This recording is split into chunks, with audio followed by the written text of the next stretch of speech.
Chapitre 273 Un problème de personne moins. Ensuite, vous connaîtrez le même sort que les autres. Moins. C'est le seul moyen. Joliot savait ce que Chamoun-Cha appelait « le seul moyen ». Cela signifiait utiliser le système. Dans le système, il existait une compétence appelée hiérophanie, mais pour les dieux maléfiques, c'était le pouvoir de révéler leur véritable forme, qui avait été restreint. Les hiérophanies des dieux maléfiques étaient fortes. Ils avaient été sans égal à chaque fois qu'ils utilisaient la hiérophanie sur la planète. Même les dragons et les anciens dieux ont tenté sans succès d'arrêter les dieux maléfiques lorsqu'ils ont utilisé leurs compétences pour descendre sur Terre. Mais les nouveaux dieux étaient différents. Bouel et Jolwoumoinbi n'auraient jamais imaginé subir un tel sort.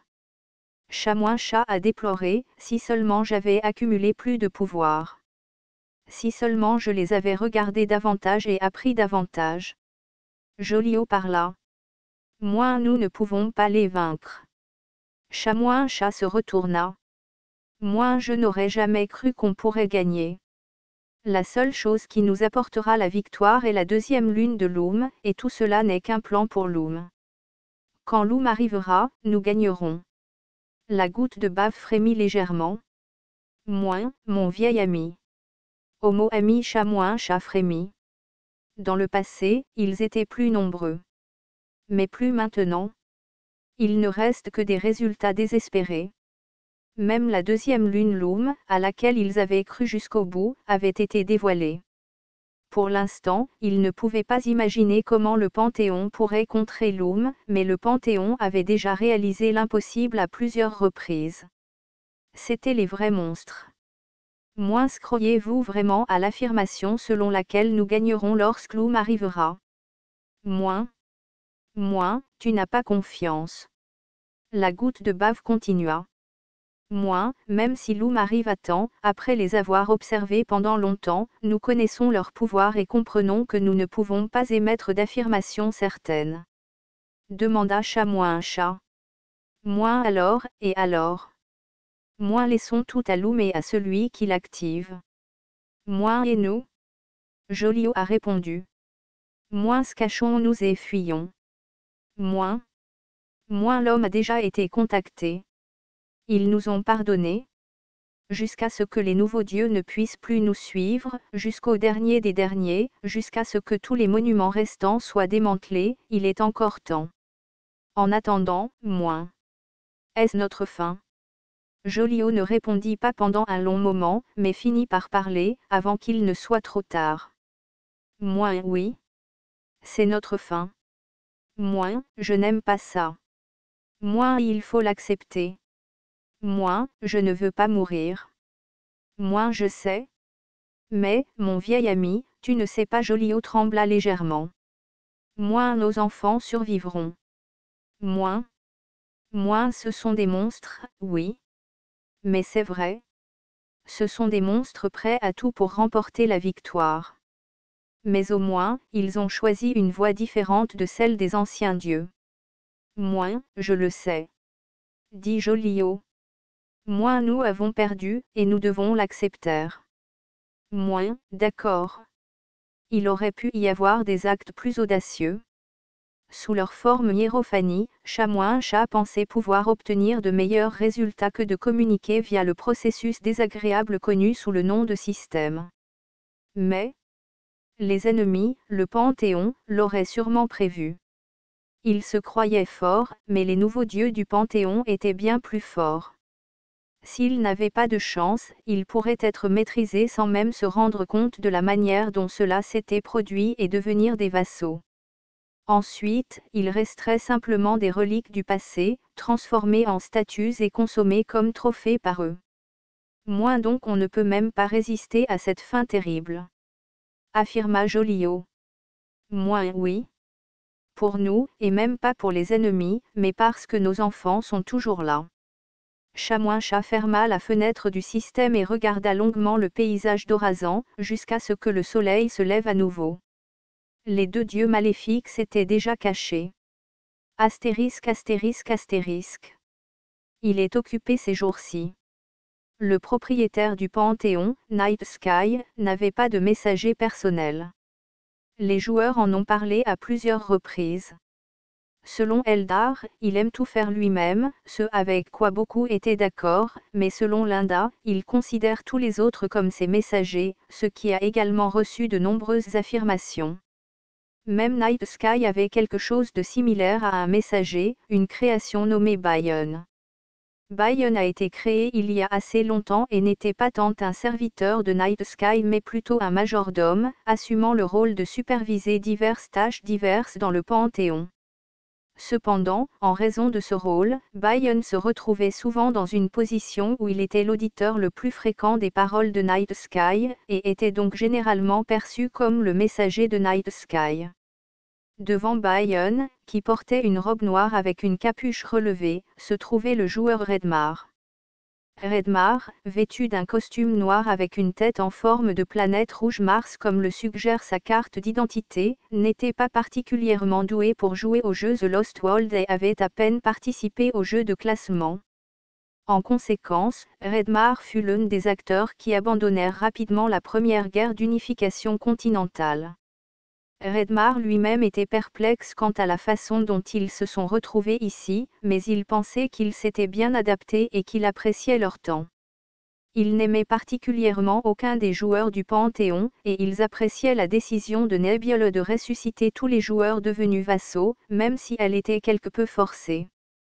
Par conséquent, Redmar était désireux de faire de son mieux dans de nombreux domaines pour le Panthéon. Mais récemment, il y a eu un problème. Mais est-il dans le sanctuaire? Vous pourrez le rencontrer si vous y allez. Il n'y avait aucune restriction pour que les joueurs se rencontrent. Des règles auraient pu être établies, mais Nebbiolo a choisi de ne pas le faire.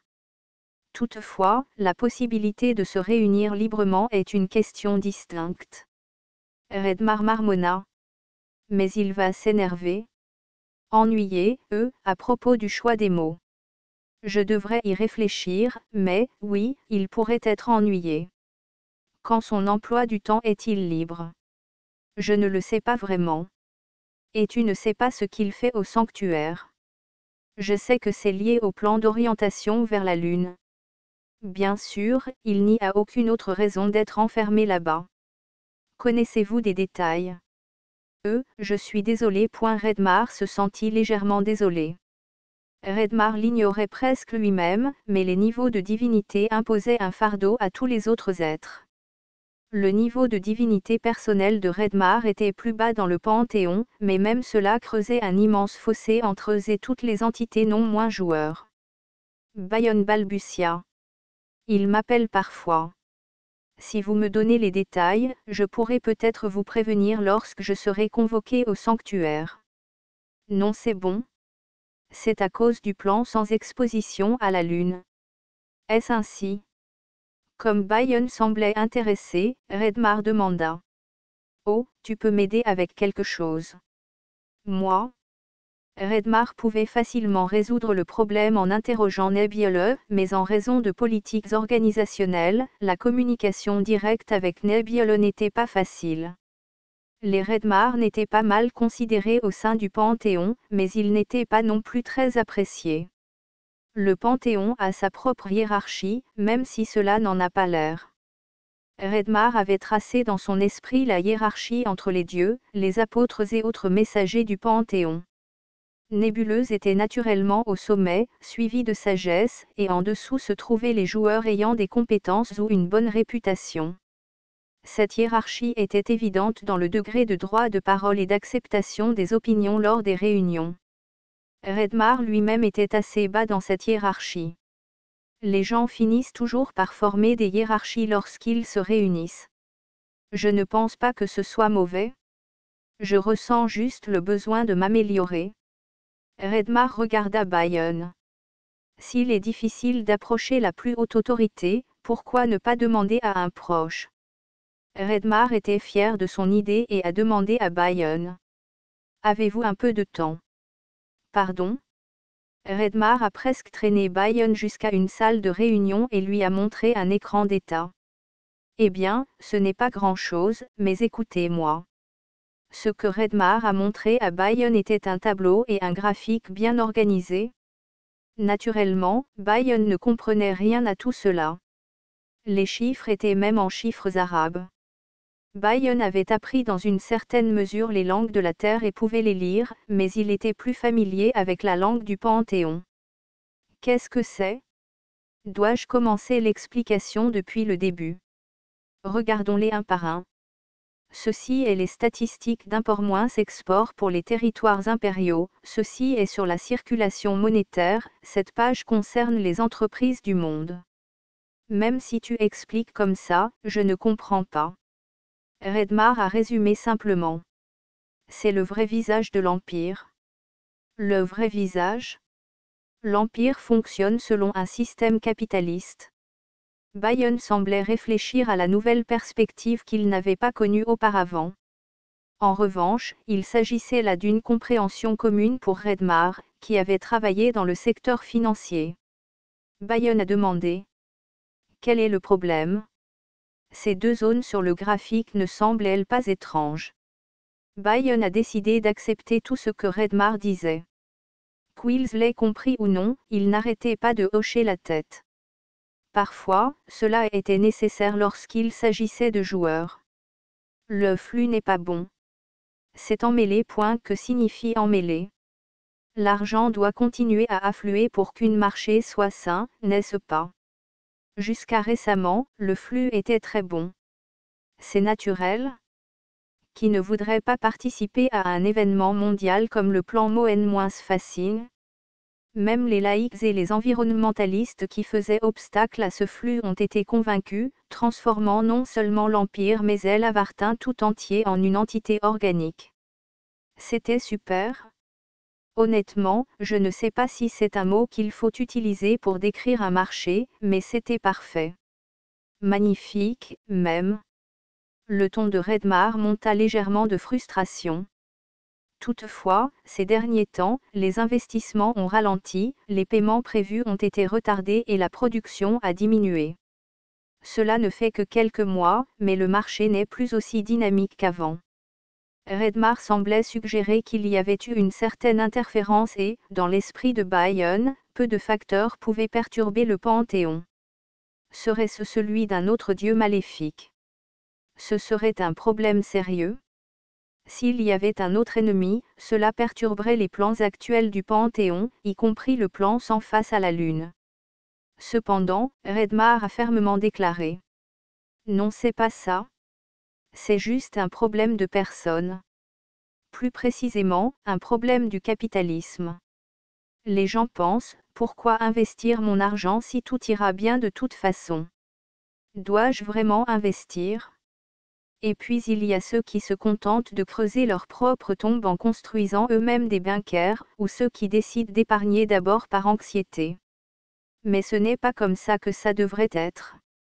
Pour le plan face à la Lune, les dieux du Panthéon élaborent tous leurs plans, ce qui implique des points de foi, mais surtout, de l'argent. Bayonne comprit enfin le poids des paroles de Redmar. C'est donc une question très importante. Oui. C'est pourquoi j'ai pensé que je devrais en parler à Nabil H.M. Mais il était vrai que Sang-Woon était occupé, et bien que cela n'en ait pas ouvertement parlé, Sang-Woon avait demandé à Bayonne de ne pas l'appeler sauf si nécessaire. Une question tellement importante en ce moment. Dit Redmar. Dois-je rencontrer la sagesse ? Mais la sagesse est également occupée. C'est vrai ? Ou devrais-je simplement m'en occuper moi-même ? En fait, dans le cadre du plan d'orientation vers la Lune, je pense que ce serait bien pour vous d'agir à votre discrétion, mais... Les Redmar croisèrent les bras et réfléchirent. Les Redmar se considéraient comme proches d'un citoyen ordinaire. Ils voulaient faire du bon travail mais avaient peur d'assumer leurs responsabilités si les choses tournaient mal. Bayonne a reconnu ce fait chez Redmar. Être au Panthéon depuis longtemps a permis à Bayonne de comprendre facilement les tendances des joueurs. Bayonne eut soudain une idée et leva les yeux. Oh ? Quoi ? Ce n'est pas une solution, mais je connais quelqu'un qui pourrait peut-être m'aider. OMS ? Avez-vous rencontré le 11e apôtre? Redmar s'arrêta un instant. Qui était-ce déjà?